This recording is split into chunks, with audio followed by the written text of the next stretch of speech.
For the past 6 months, I've been converting a Savage Axis into a long-range precision rifle using the sorts of parts that you would get from your local sporting goods stores or some online retailers like Boyd's for this stock.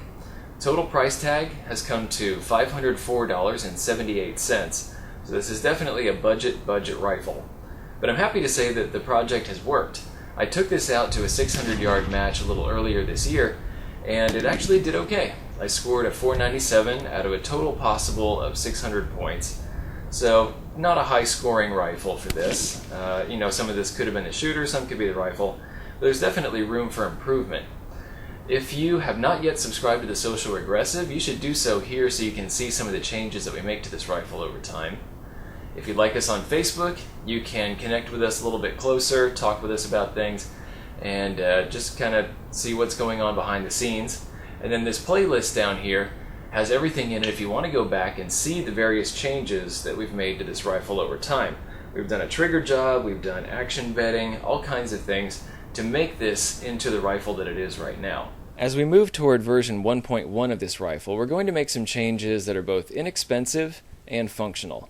We're going to replace the butt pad back here, we're going to get a bit of a cheek riser, and now there's this issue right here with the scope. Now you can imagine for a total build price of $504.78, we weren't able to get much glass on top of this. That price included the rifle itself, the stock, and everything else that you see going on here. So this scope actually cost only $100. This is a Simmons 44 mag, 6 to 24 by 44 millimeter mil dot scope with the reticle in the second focal plane back here. And it does have some really good features, which I'm actually really excited about, and it has some issues as well that kind of let us down in the competition. Let's take a look at some of the positive aspects and features of this scope that make it a pretty amazing deal for $100. First, you have a fast focus eyepiece up front, and I do prefer a locking ring on these sorts of things to keep them from getting bumped, but really it doesn't make that huge a difference. We have a 6 to 24 power zoom range here, so this would be really good for varminting and long range work. Back here in the second focal plane, you have the mil dot reticle, which is going to be very good for making wind calls. You have side focus, which I much prefer over adjustable objectives. Adjustable objectives are just really annoying, especially when you're out in the field trying to take shots at varmints and things. You don't want to be fiddling way up here on your scope. It's much better to be able to just grab this and twist here. The turrets are 1/8 MOA, so they're very precise. I like that on a long-range gun. The total elevation and windage click range is 60 MOA. Even though it's advertised as 45 MOA, you can get it out to 60, and I've actually tested this, and it works really well. And that's if you're in the center, of course. When you get to the edges, it's going to be bouncing off the sides. But still, 60 MOA, I'll take that. While we're here, let's take a look at one of the biggest issues with this rifle scope, and this is one that I mentioned in the previous kind of overview video before we really started doing any shooting with this rifle. This clicks 1 MOA per click. And typically with these sorts of scopes, what you do is you have 64 clicks all the way around, so you get 8 MOA per turn. And somebody had the brilliant idea to make this 60 clicks all the way around and to mark it every 10 clicks on here. So you really have a very difficult time clicking through 1 MOA. And if you have your ballistic chart, or if you're trying to get a friend that's calling wind or something like that, or calling elevation, it's really tricky to actually make the adjustment that you need. If someone says you need to adjust 4 MOA, now you have to make a conversion, because this is not going to spin, it's not going to be 1 MOA for every major hash point, and it's not going to be 64 all around. So I had to develop a special ballistic chart for this, just so that I could make my shots, even for these kind of simple competitions where you have fixed distances. One other annoying item to note, these turret caps do not come off. Typically on one of these scopes you can remove these set screws, pop these off, and then when you have your 0 on the rifle scope, you drop these back on and you can set your 0 for your 0 on your rifle. and you cannot do that with these. These are glued in place or something, so these do not come off. And I had a Facebook friend on the channel page, and he made these little dials for me. So yeah, I just glued these in place, and now I have not only my markings, but I have some indications of my drop as well. So that's one fix for this, but it's one fix that you really shouldn't have to do on a decent scope. Those issues are definitely annoying and limiting, but the real problem, I would say, is with the objective glass right here. In the initial evaluation that we did on this scope, without actually having shot it, I said that the resolution of the glass was quite good.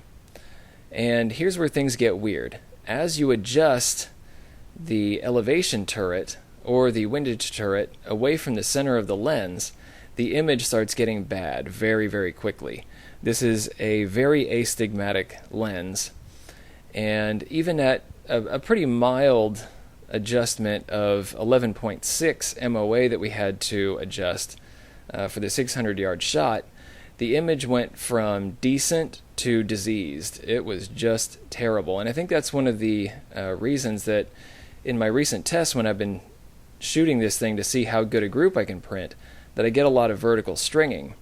The image is actually kind of smeared vertically.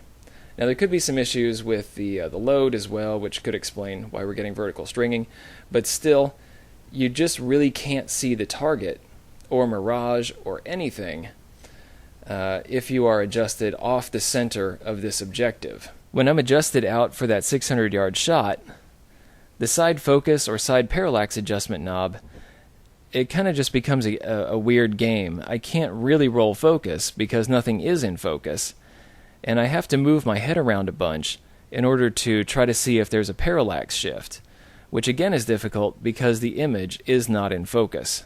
Before I throw this whole scope out and replace it with another one that I know will work, we're going to give it one last chance to redeem itself. Since I know that some of the image through the objective lens is usable, I'm going to try to pinpoint and target that specific section of glass and make that my center point when I'm looking at 600 yards. And now to do that, we're going to use this. It's an Evolution Gunworks 20 MOA base. And hopefully this will get us a little closer to the center of the lens, and we can actually see the target at these longer ranges. So we'll actually go out and see how this works. Now here's the deal. You're not going to find a better scope in this price range. Not even close to it. I've taken a look at the Bushnell and the Tasco and the Barska that all have this kind of feature set and zoom range, and really they seem to be inferior products. It feels like parts are going to fall off them, or the glass is not as good. This one seems to have pretty much everything going for it aside from these goofy issues. But what I would recommend instead is the old cliche of save up and get something a little bit better. And I'm not going to go as far as a lot of other folks do. I'm not going to say that your best entry level is going to be some kind of really expensive Leopold or like a Schmittenbender or something like that. There are still some really good options that are on the budget side, but yeah, they're going to cost definitely more than this. For example, you have the SWFA 20 power, which is my dream scope for this rifle. So it's going to have a fixed power, it's going to have milliradian turrets, and it's going to have a very nice reticle. So that would be just an excellent scope, excellent glass. If you want to come down a little bit to about $250, and when these things go on sale, they sell for about $200, I think. These are through Midway. They are the Bushnell 10 power scopes. Again, fixed power, milliradian turrets, and you don't get any kind of side focus or anything on that. 10 power is kind of marginal for needing some kind of parallax adjustment. But again, very good scope. And then you have something like this. This is the Mueller 8.5 to 25, and this has a mil-dot reticle in the second focal plane.